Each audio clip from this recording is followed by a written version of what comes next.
sorry โทษครับ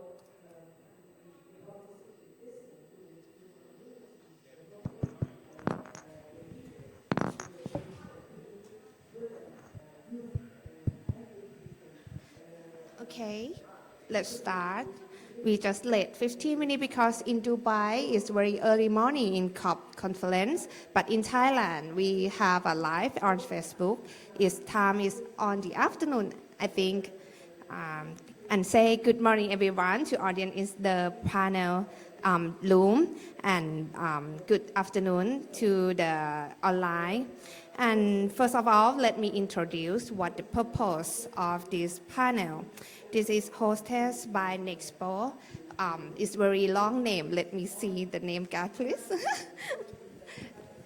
The Expo is nickname my office and host this panel. The name is Office of National Higher Education Science Research and Innovation Policy Council, but called Expo is better. And then we have 3 panelists, and what we would like to set up this panel because our work is about the strategic setting on higher education, science research, innovation. And now we have initiated on the Green Campus is nicknamed this flagship project in Thailand. In cooperate with CUPT, it's very long name too. CUPT is our partner to the Green Campus to set up the strategy of higher education to drive the net zero in Thailand. His name, the full name is Council of University President of Thailand, and a lot of the university network. As shown in the innovation zone, our work about Green Campus, if you would like to see more the detail, you can see that in this innovation zone booth.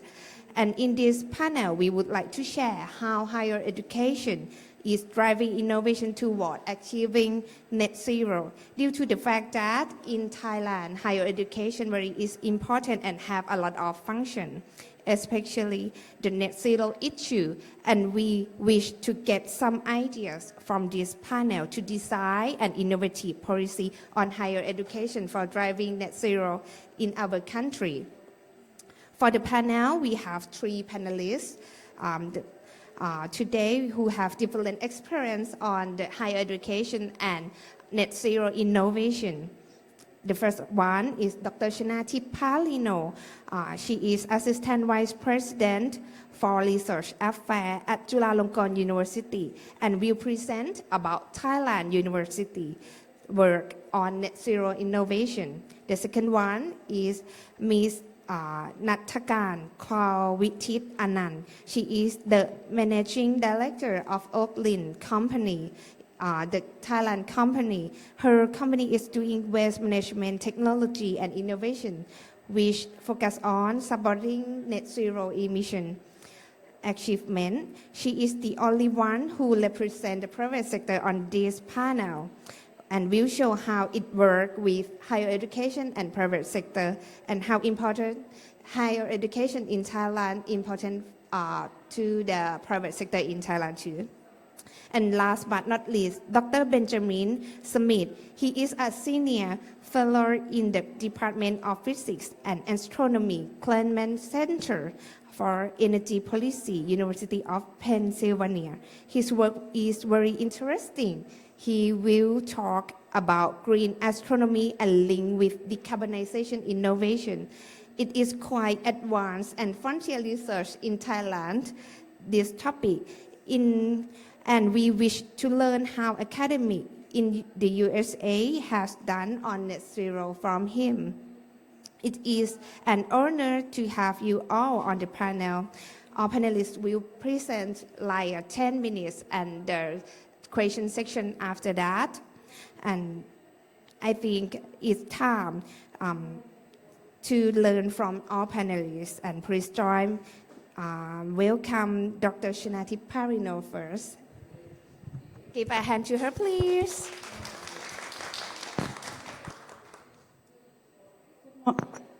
Good morning, everyone. Quite an honor to be part of this very interactive and inspiring conference. I think one of the things that the objective of this kind of conference is to share what we have done and to see what is the challenge ahead that we can take home and make it better than we can commit it. So I'm from Chulalongkorn University, but on behalf of Chulalongkorn University, I think we can say that we would like to speak on behalf of academia in Thailand, because we make a commitments to be part of this global challenge. We have pledged to be carbon neutrality in 2040 as a university, and in 2050 we wish and very strongly committed to be net zero organization or net zero university. To achieve that, we all know at any level, at any organization, at any national level or private sector, we have to align, a lot of stakeholders. So I would like to share what Chulalongkorn University has tried to step up to this commitment. And this would be something, okay, this is, we are familiar with Race to Zero initiative or campaign, right? This is at a global levels, and we are very excited that in what year? In 2022, I would translate, 2022, our president has made a commitment like many other universities around the globe. I think this one of the CEV be part of the commitment. We have a kind of momentum that what can we achieve and how our, colleagues has tried to achieve as well. And we are in this kind of map. I like to stay here for a while because one of the things we have to know what we really emit at the university entity and departments, right? We did quantify the baseline of throughout the whole university. Maybe this would be something you can see how complex to understand at the university levels. We have so many activities.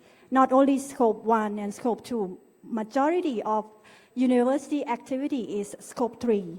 And part of it, how can we really understand where is policy and implementations through our students, to our faculty, how can we measure and how can we really verify and show that we can actually achieve it. So this is one of the things that we think we have to have a clear goals and strategy on how we implement this Race to Zero campaign at the university level. Let me go back. So this is how we are going to do it. So we come up with 5 strategies. One of the things that we now have, informally we have carbon footprint assessment, but it's scope 1 and scope 2.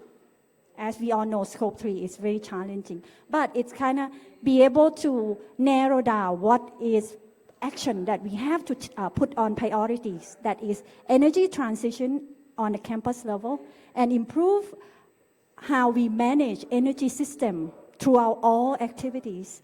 And how can we embrace partnership with private sectors and other stakeholders to synergy on green growth and transition of the lifestyle, not only student lifestyle, but all of the people who related to campus, and provide a supporting system. This is, I will go quickly on how we implement through 5 strategy. Of course, this is not at the level that we fully implement, but we try to measure progress, try to set up measurements and reporting system. We try to install renewable energy through our building and throughout the campus. Now we have co-investment from private sector and probably government investment fund to help install solar panels and biogas system in the campus. And this is one of the things that I think main objective of this panel or this talk is what we use research and innovation try to exercise on the campus, and we might be able to success or we might have some feedback and we can improve it and make engagement through student and faculty. This is one of the systems that we develop by our faculty. We call energy resilience, resilient energy system. I think this is all we know what is fundamental of the technology, but who can do it and how can we use this example to educate the student. This is one of the objective of Race to Zero is to using departments or faculty platform or education or whatsoever we are going to talk about is living lab in the university to be playing ground for the student, for the future leader, that they can see actual implementation and they can eventually after they go out or they become the workforce, they are already equipped with the experience or see this actually implement on the campus. So we have all this integrated in class, in teaching, and in practice on equipments and on monitoring and etc. And this is what we call lifestyle transition to make it like everything is not just a prototype, but we have to make it a lifestyle. So on campus, we have EV bus, we have tried to have a shared transportation system and try to make the walking environment more pleasurable, like what we see in not only in Dubai or in Bangkok. Sometimes it's very, very hot. It's not really encouraging for students to change their lifestyle to walk. But today, if you visit many campuses, we try to have a roof walkway so that between buildings it's encourage people to change their lifestyle from using car or thing to walk instead. And this is also one of the part of the we call it initiative in the campus, but eventually it proved that change our behavior if we can do within certain ecosystem and we be able to get best practice, it can implement outside the campus. So now zero waste program or initiative now try to expand to provincial wise, like at Bangkok metropolitans and etc. Not only within campus. And this is I think one of the things that university can provide is a networking ecosystem where student or where private sector or where innovator can come and can talk and discuss and exchange information and idea. This is one of the things that we like to share on upskill and reskill on things that we initiate from class or from research, right? Conference or contests or anything that not only faculty but student club or things that we would like to provide infrastructure from university level for youth to exercise their idea. And this is one of the quick example. I just skip through quickly so that you can see that a lot of things like this is a MoveMe, is a platform where private sector have their own technology and they want an area to implement their technology. So they come and collaborate with Chulalongkorn University. Can we run and do a trial program on the MoveMe, for example? How can this campus can be a sandbox for other innovation? I think this is one of the collaboration that we can accommodate, and many more. I think we are welcome on that, and we have a lot of one of the things that you might heard in climate change adaptation that we are proud of is the Centennial Park, where the university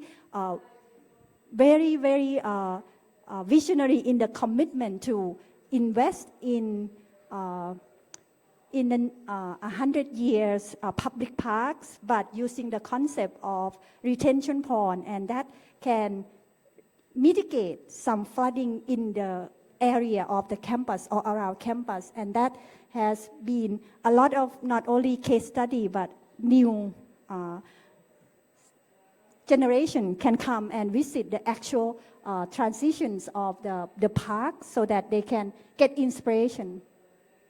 And this is something that I just mentioned, that we encourage to have more of the research institute to share platform or stimulate thoughts around this issue, and supporting research to step up the advancement of around this area. And I would stop by sharing this for a moment so that we can move to the next round about the challenge. So this would be some introduction of what Chulalongkorn University try to be doing recently.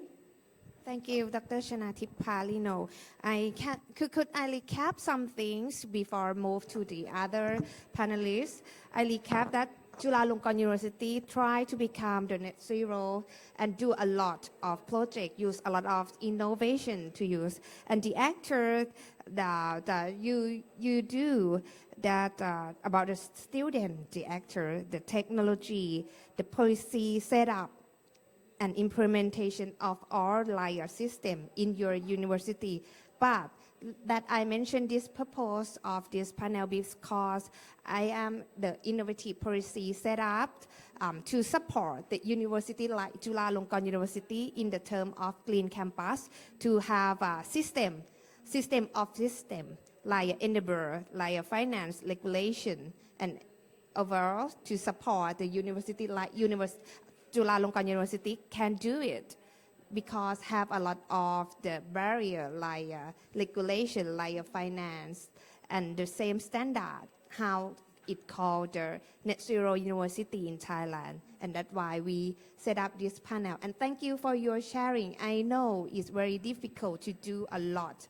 Yeah. And next one, the panelist is Ms. Nathakan. She will show what she worked about the private company, private sector, and higher education. Yeah, your turn. Thank you so much. It was so grateful to be here, and thank you so much for inviting me to join this panel. And so actually, because I'm working with the garbage and waste management in Thailand, so the key point is that the facts is that I think only 90%, only about 90% that of Thai population don't know about the problem of climate change. I would say that. So that's why to engage this problem and to make people adapt the change, that's why we have to engage to the higher education group, which we think is the first priority of group that to select to change, to make change this happen. So let's look at the current situation of the garbage in Thailand is something like that. So I would say about 90% we still send everything to landfill.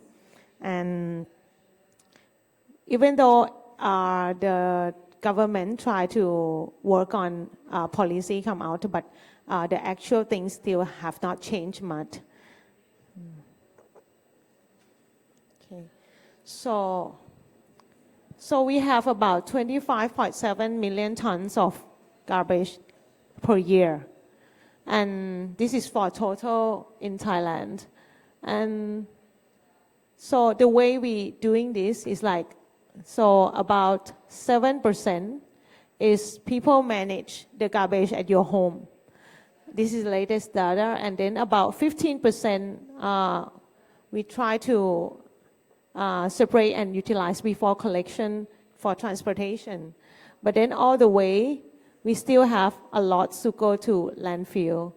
And then the elimination rate is about 60% still goes to landfill, but like totally totally 100% out of this.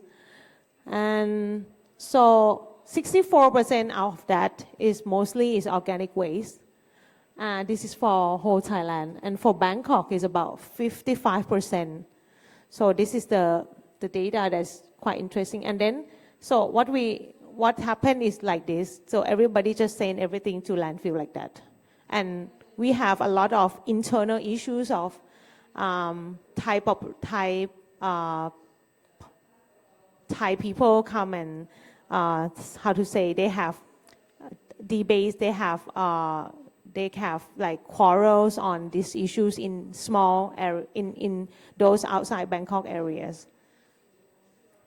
So this everybody knows that food waste create a lot of methane, and that's the key right now, that methane is one of the top that create greenhouse gas and contribute about, for food waste in total around the world, we contribute about 8 to 10% of what we feel the heat right now for climate change. And that's why we try to assist this issue in Thailand. And because Thailand is actually a very, I would say, fruitful country, we are among of 10 food exporter around the world. And we also, during those COVID time that some countries is so difficult in finding food, we still have plenty, and we never run out of it, and we still among one of the top exporter to the world. That's why Thai people, it makes us feel like we can eat anything, we can throw away anything, we can order as much as we want, and we can just left over whatever we like. That's how it's happened. So we try to make the change of this. It's linked to the Chula Zero Waste. They also try to deal with all the students that to eat as less as possible. I would say to eat to try to finish all the food and just order as much as you need, just enough that you need. And also, that's why we also have the training to the university. Training to support the university students. So, and we estimate that just now I was mentioned about 27 million is the garbage in Thailand, is a waste, and out of that 17 million tons is the food waste. So this is the numbers that scared us right now. And out of these 17 millions, 30% from the whole line of production. For example, if we produce like 3 cabbage, we probably throw away the whole one, because the outside is not nice. We have to cut it off, send to the market. The sellers still have to peel, take the peeling out, and then when come to the chef, he will cut all that he don't need out. So that's why we found about 30% food loss in Thailand as well. And so for one Thai individual produce about 254 kilos of food waste, that's per year. So we try to do something about this.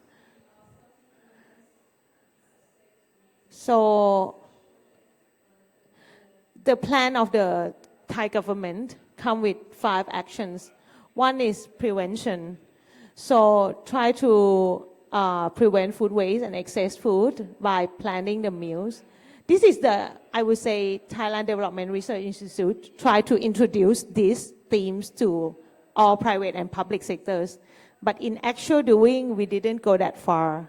It's just the scheme that come up, but it's just like, as private sector, if you ask for some, I would say, some help, they will reply this to you, and then you go and do your own. So there's not much of training scheme or management.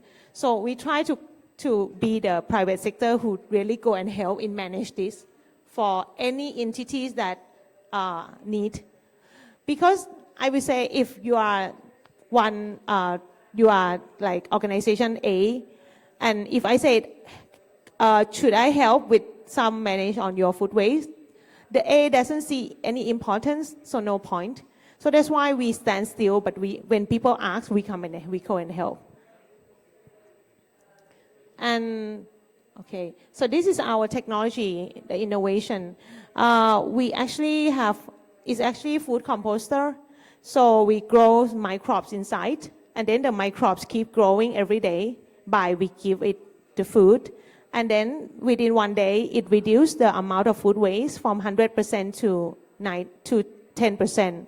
So we only get the compost out 10% within one day. And this compost is up to Thailand organic standard fertilizer. So it's ready to use, and we can work with the agricultural group. Later on, I will show you to use it directly. And then, so this technology is quite fast, and then you don't need to refill any microbes because it keeps growing all the time. And if you don't give it food throughout 3 months, 6 months, for 1 year, the microbes is not die, it's still alive. So that's how, and it takes about 26 years to get these microbes out for the research. So this helps by reducing the amount of transportation. Because normally, if you have food waste, it's about within 1 day it will rotten and it turns smelly, and then all the ant and cockroach, everything will just come to it. So it's also the hygiene process. That's why the garbage car have to come every day in Bangkok. It's still like that, and that every day is causing carbon footprint from the transportation, 365 days per year. But if a place have a unit to clear this, so within 1 week, you probably need just 1 truck to come. You don't need everyday transportation anymore. And that 1 truck to come is not like they go only one place. They go every house, every building, every area. That's why the transportation eat up a lot. Right now, the Bangkok municipalities just calculate out that the taxes of Bangkok support the cost of the transportation and also the cost of manage all the waste up to about 90 to 95%. The actual price that the Thai Bangkok population paid is only about 5 to 10% of actual costs that happen. So this is also the problems, and we think and we already have been managed throughout 10 years in Thailand. So it works very well in each place that we just place the machine there, and then it clean up the food waste. So also reduce the transportation and other costs. For example, we also have hidden costs because we need the truck to come. So we need a garbage bag because we have to give the bag to the truck. But when we have a unit to eliminate this, so we don't need the garbage bag anymore. We can just use any plastic bin and rewash and then use it again. So for example, for Siam Cement Group, they use our unit, and per day they reduce the amount of garbage bag, about 50 bags. And that 50 bags per day, so we multiply by 365 days, that's the amount that can save as well. Also the fertilizer. For the area, some area need to use fertilizer also, but normally they buy in. But when we have this unit, they can just have ready to use compost as organic fertilizer and use it directly at the area. And that also reduces the amount of carbon footprint of transportation of the fertilizer. And so our goal is to go net zero emission by 2025. Because we are small, I would say that, so we can make it happen quickly than the big firm. And we are on the track right now. So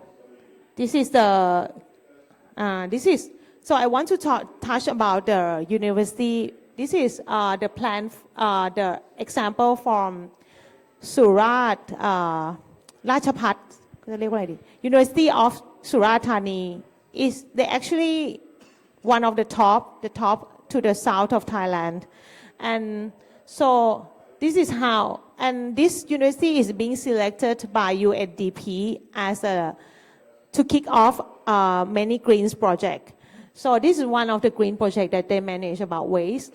So you can see it's properly managed in every waste, and part of it is organic waste. So they also have big system, and they also have some small area that they also, for example, they have big machine towards the back of the university, because in nearby area also have a lot of marketplace and also have people living nearby. So they allowed people to come and put food waste there. But for the campus itself, they have each building.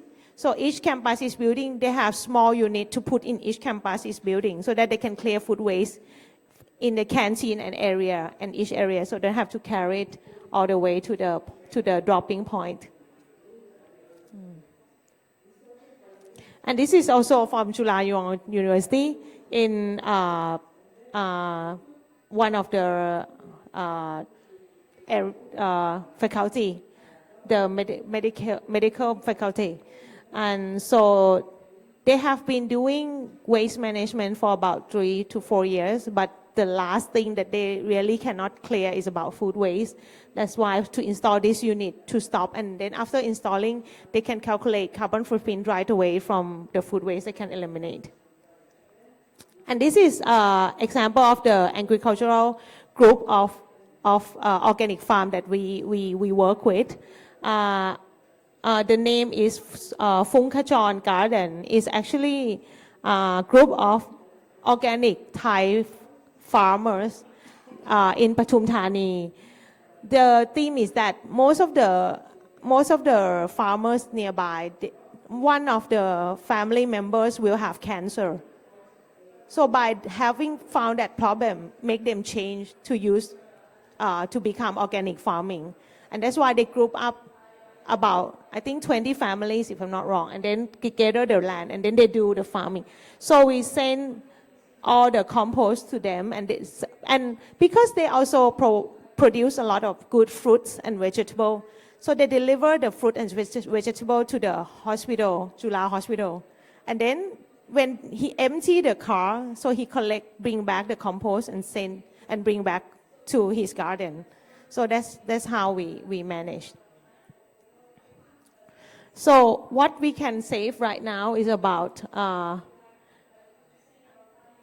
11,000 tons throughout 5 years of food waste that we can save by not going to landfill, and then we can reduce carbon footprint about 5,500 tons throughout these 5 years. That's what we did. Yeah. Thank you. Thank you so much. Natchakan. And I would like to more echo why waste management in Thailand is very important, because the first one, waste, even though waste emission is quite a little portion, but waste management in Thailand quite a problem, because the food waste proportion is very high, and the sorting waste is one of problem. The food waste mixed with the recyclable waste will become the food waste of all, cannot recycle, and that's why we make more waste and make more emission. And her technology is very helpful, and she worked with higher education in 2 functions, and Kailin kept that. The first one is R&D. I think R&D will help you to develop the technology and can use through the output like a fertilizer, because waste to become the fertilizer and can increase crop yield is very wonderful. And the second one, higher education like a user to more reskill, upskill, and knowledge and awareness to the student. And the second one is like a user of your technology like Chulalongkorn University. And thus, I can recap your sharing, and thank you for that. But one who I very surprised to be here last but not least, and I think everyone can wait to learn from you, Benjamin. Dr. Benjamin, please welcome Dr. Benjamin. He is very frontier research and link with the net zero innovation is how he can do. We learn from him, please. Well, thank you. And say sawadee. Yes. Hi, everyone. Thank you. Hello, friends, and to our audience in Thailand, a warm sawati. It's great to be here. I suppose I'm surprised to be here as well as maybe as much as anyone else, but I'm very glad to be speaking on such a distinguished panel and hearing from our colleagues in various sectors, both in the academic sector and the private sector, of the sort of climate tech innovation and policy leadership. It's really inspiring, and it's really given a lot of food for thought, no pun intended, for the sort of things that we can do. My name is Dr. Benjamin L. Schmidt. I'm from the University of Pennsylvania, and I'm at both the Department of Physics and Astronomy and the Kleinman Center for Energy Policy, and part of our University of Pennsylvania's COP28 delegation here in Dubai. I want to say that I think we've heard a lot about greening the actual university process or the campuses themselves. I'm not going to talk about that. I know that the University of Pennsylvania certainly has a focus on sustainability on campus. I've witnessed it with my own eyes in both construction of new buildings and retrofitting existing buildings to be more energy efficient and waste efficient. So that's really something that I know the United States academic system is focused on. What I want to focus on today is a kind of a two-track approach.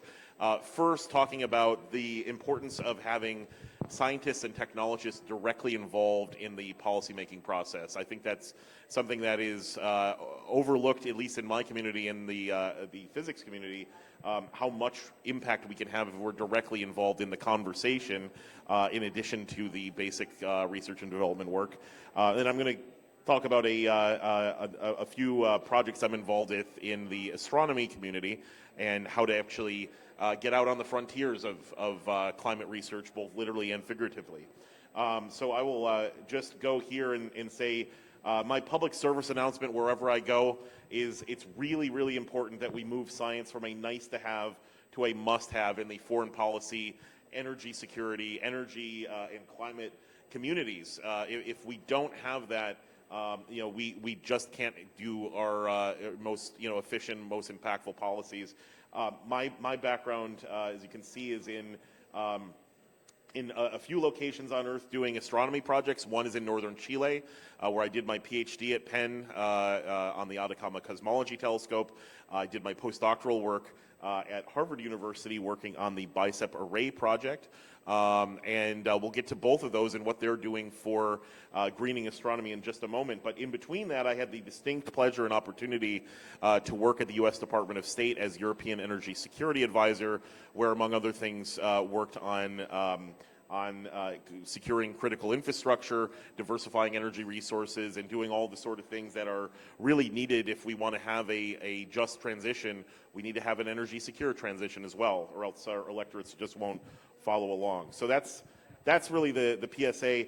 We're working in our project on cosmic microwave background research. This is absolutely not something I'm going to go into today, but we're looking at the oldest light in the universe, 13.7 billion years ago. And I'm going to skip ahead here to the sort of projects that we're working on. Two of them for this project known as CMB-S4. This is a Department of Energy-led enterprise in the United States.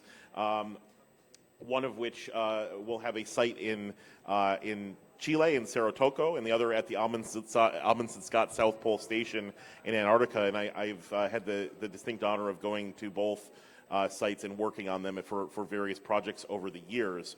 I'm going to skip ahead to this project at the South Pole that I was working on while I was at Harvard, and it's known as the BICEP Array Replacement Tower. And basically what we're trying to do is build a new facility, I'll get up here, a facility at the South Pole, which can do a few things. First, allow us to basically lift and efficiently deploy a new set of telescopes in the future, but build a new sustainable facility as well, because again, we're in one of arguably the most energy insecure locations on Earth at the actual South Pole on the ice sheet. There's not really any indigenous resources of any kind except for ice. So that's something that we've really focused on. How do we reduce the amount of fuel that's being dragged literally across the continent to run our facilities and our operations at the South Pole? And one of the things that we're trying to do in this bicep array replacement tower is to put point-of-use solar panels. Basically, have vertical solar panels again, because at the South Pole the sun doesn't get very high in the sky, so having a 90-degree solar panel is fine because it's just going to come right over the horizon, and that's nice. And we can reduce, at least in for 6 months of the year, a significant amount of our fuel consumption, because most of this is operating on basically jet fuel, diesel fuel, et cetera, burning in these generators at the South Pole. That's what I was working on before I came back to Penn last year, and this is what I'm working on now. This is the Simons Observatory, and we're developing remote science infrastructure at high altitude in Chile at the near the summit of Cerro Toco, a distinct stratovolcano that's about 17,000 feet in elevation, 5,192 meters. If you're keeping track at home, and it's a National Science Foundation co-sponsored project that I'm on called the Advanced Simons Observatory. And what that is allowing me to basically lead an effort with our team, our astrophysics and cosmology team, to prioritize the development and operation of a new renewable energy system, the core of which is a large-scale solar array, photovoltaic power plant. Now, we've been working in northern Chile as a field for almost 30 years now, and on these projects for over 15 to 20 years. And basically what we've been doing ever since the start of these projects is driving diesel fuel tankers up this mountain, treacherously sometimes, but safely as we can, and running 100% off of hydrocarbons. This needs to end. We're in one of the most energy efficient spots in terms of photovoltaic operation on the planet, given that the Atacama Desert, one of the driest deserts, allegedly the driest desert on the planet, have the insulation is extremely high, and so you have really good solar solar energy being dumped onto the desert where we are, but we're also at high altitude. So we're above quite a bit of the atmosphere and also at a low temperature. So that's a cocktail for very high efficiency photovoltaic arrays. And so that's why we're so thrilled that the National Science Foundation awarded our project a grant to basically build this and be what we believe one of the first fully green telescope facilities at our scale worldwide. Certainly in space, you have satellites that are operating off of solar panels and things like this. But in terms of the scale and the location, we're really trying to push the envelope here. So we're trying to do this for a few reasons. Certainly in line with UN SDGs. We definitely want to be addressing the climate crisis to the greatest extent possible. And I hear a lot when I talk about this project from some people. There's kind of a climate nihilism. Who cares, right? You're a telescope, right? Telescopes aren't. There wasn't a plenary session with the COP president and John Kerry and all the rest talking about the need to decarbonize telescopes. Well, we're going to do it anyways, because what we want to do is kind of twofold. We want to make sure we're taking action in line with SDGs ourselves, but also try to be a pathfinder for other experiments that are operating, and then trying to see what sort of lessons learned we have as we develop this project for remote communities, for other communities, et cetera, around the world that are operating off of microgrids and small power plants. So, as I said, we're going to reduce our carbon footprint of the existing Simons Observatory project and the upgrades that we're building through Advanced Simons Observatory by at least 70%. So basically reducing the the diesel consumption by 70% on Saratoga. That is, you might say, well, why don't you go to 100%? There's some diminishing returns in terms of efficiency, and just given where we are, we need to have a base load still, but we're going to try to push it as high as possible. We're already thinking about other projects to get wind capacity at altitude and other efficient battery storage systems.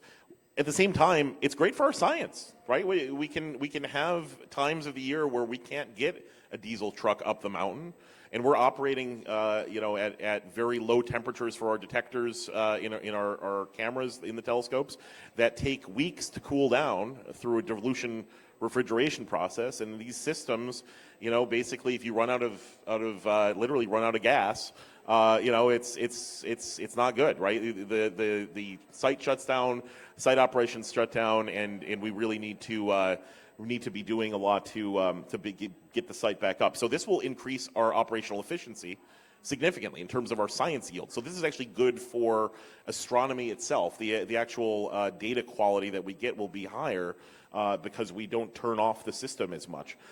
Because we'll have this latent, base load renewable energy power system. So we're doing that. It's also obviously good for our bottom line in terms of the research grant money. We can spend more on science and less on fuel. I remember estimates of the Atacama Cosmology Telescope that a significant percentage of our grant money was going to just run the buy the fuel to run the telescope, and that means that we're unlocking a lot of potential to train the next generation of scientists instead of spending it on diesel fuel. So in addition to that, we're trying to get even further into this through a green energy initiative. We're trying to lead on a number of other areas. One is a reduction of site waste and materials recycling. This is why I think that having composting may be a great idea as an option. So let's talk offline about that. Operational efficiencies for site travel, trying to track team flight optimizations. We're operating a collaboration, I think, that sits on 5 continents. So everyone that wants to go to Chile has to go quite a ways, including our folks in Santiago that just have to go up north to get there. It's a remote site. So we want to basically optimize the amount of travel we're doing down there and track that to try to offset that in the future. We're hoping for an introduction of EV trucks for site access, because beyond the site diesel consumption itself, the diesel consumption for our 4x4 off-road trucks to get up the mountain is something we need to focus on. And then critical outreach on greening astronomy infrastructure itself, including speaking here at COP28, certainly is part of that. So we put out a bid for this. We've recently selected a firm to do the phase 1 design of this project. That is underway as of about a month ago, and we're hoping to get this whole thing deployed in the field. This is, you can see where this is. So at the top is the Simons Observatory telescope site, and about a kilometer down the road in this very flat and sandy area that's coming soon, our photovoltaic array will be sitting there, and we'll have a capacity of around 1.2 megawatts to start to operate our current site, and have the ability to expand to be just around a little bit below 3 megawatts. So this is a really great opportunity for us. We'll have to install all of the energy infrastructure along the way that is needed, a medium voltage transmission line to get that up the mountain to the site, and have a large battery bank as well. At the same time, we're looking at perimeter security and things like this. We're in a remote region.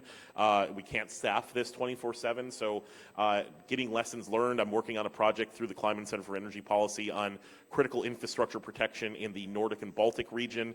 And I've been trying to take lessons learned from that policy study I'm doing and apply them to the actual physical construction that we're doing in this design. So trying to understand perimeter security to make sure, again, that our renewables, as we deploy them, are not impeded by malign actors.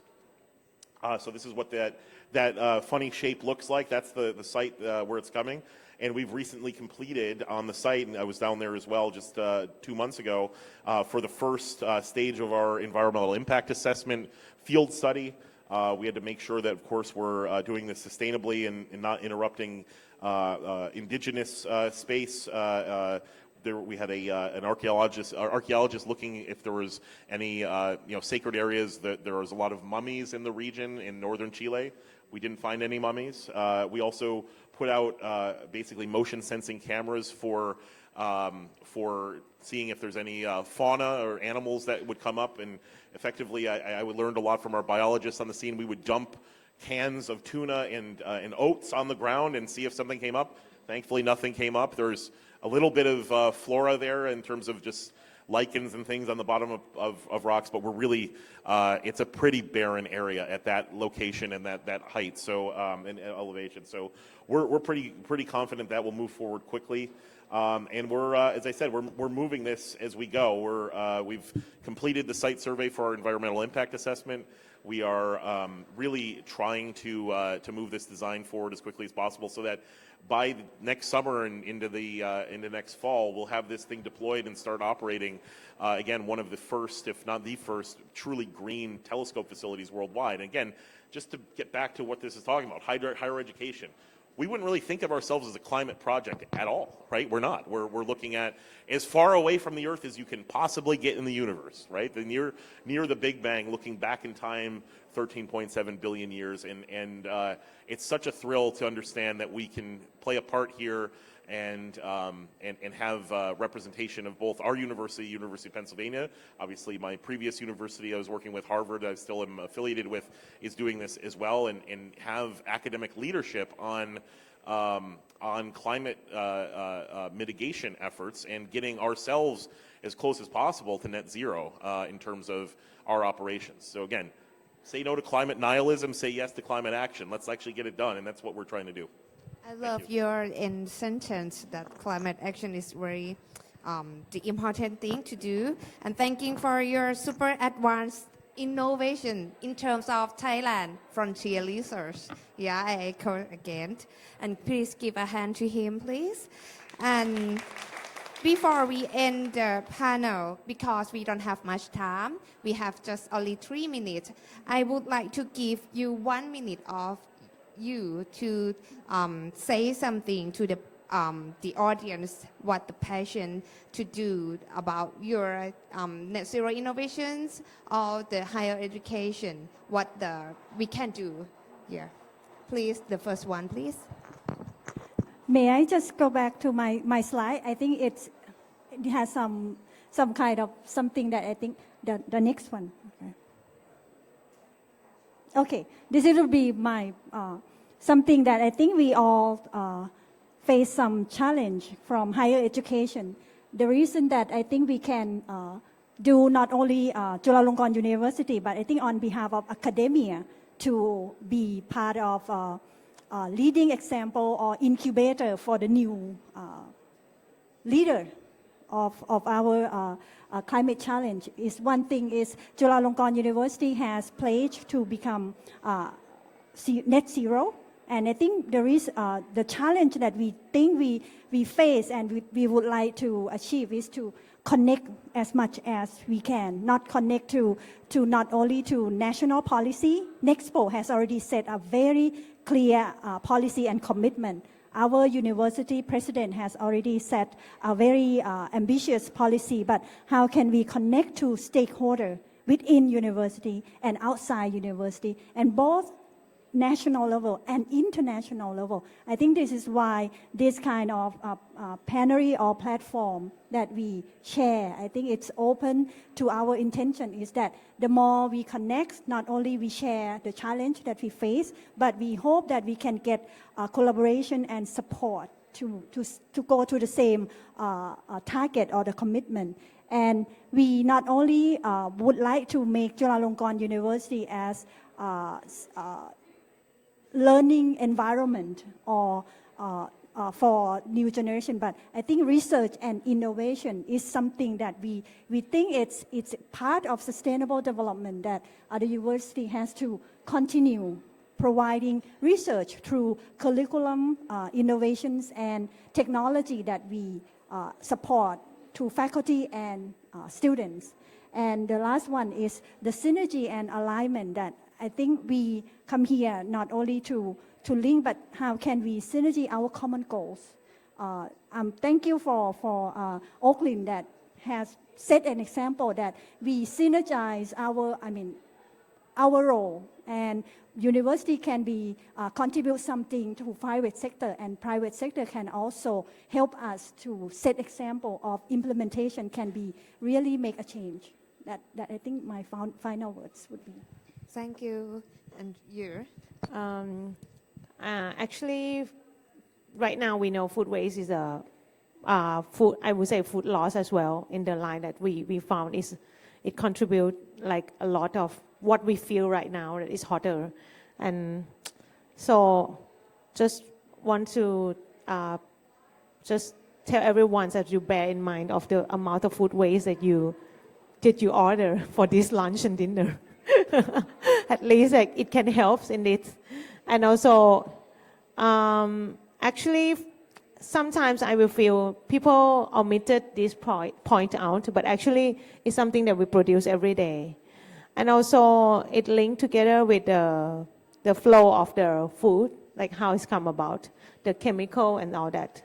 So yeah, just try to bear in mind when you have order your food, and then make sure you finish it, or just make sure proper disposal.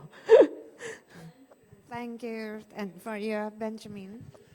Well, thank you again for having me here. I think that this, if anything, this discussion shows that there's a lot to be learned from, maybe disparate areas of the globe, different academic institutions, and what we're working on. Certainly, I learned an awful lot about what Thailand is doing in the higher education space and in the private sector space on climate mitigation, and this has given me a lot to think about in terms of reaching out beyond our normal circles. As I said, we're in a field that feels small in terms of astronomy as the number of people involved, but in terms of the scale of what we're dealing with, obviously it's large. So I'm just, again, really inspired by this. I think that the takeaways that I've had in terms of what my message is to the rest of the folks here at COP28 is, again, to do your bit. Every small area of greening of whatever operations you're doing is really important. Don't let the folks say that who cares? It's a small project. It's not going to help out. If it inspires others, that's important. But if we can come up with technical solutions along the way that we weren't even planning on, right? We're a bunch of experimental physicists, astronomers trying to build climate infrastructure now. Let's do it. This is fantastic. And then I'll just end by saying, we have to have a just transition, but we can only have that through, putting my old State Department hat back on. National security of these pieces of infrastructure. So we've seen energy insecurity around the world spurred by attacks on energy infrastructure, whether it be in Ukraine or other conflicts around the world over time. We need to come to an understanding that onshore and offshore infrastructure need to be protected much, much better now, especially since we'll have a lot of new types of designs and choke points for these in terms of renewables when they're offshore, especially. So a little bit different from what I was talking about, but I think a message I want to deliver to COP, certainly, again, no just transition without a energy secure transition, and we can do it together. So thank you again. Sure, thank you, and thank you for your hours to be here. And now we end of this panel, and can see the next panel about youth, and we would like to work together to move on about the R&D very high advanced technology like Dr. Benjamin, and to move on, push the higher education together. Yeah. Thank you very much. Please give a hand to them, please.